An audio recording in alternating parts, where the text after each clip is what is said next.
yapıyorum. Evet. Bu. Yok. Çok güzel. Evet. Kız.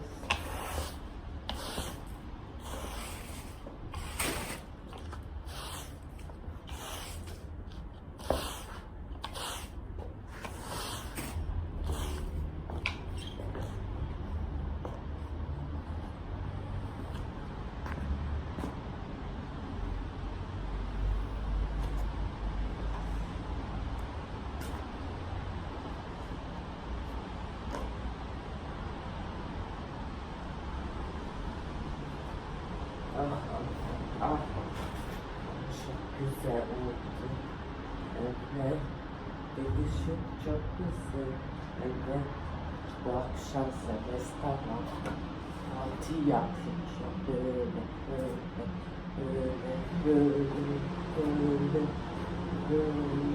böyle yapacağım.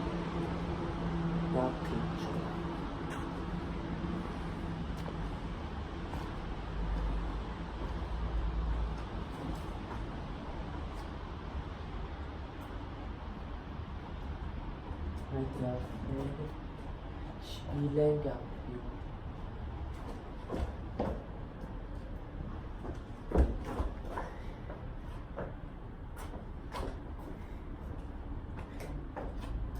Yok bir şey.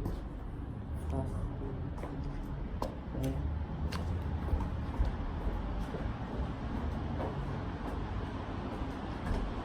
İki.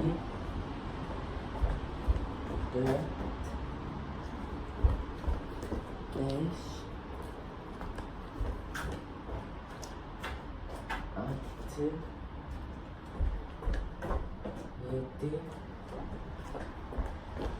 90 3 4 5 6 bitti. Ah yahu. Annesini çok seviyorum.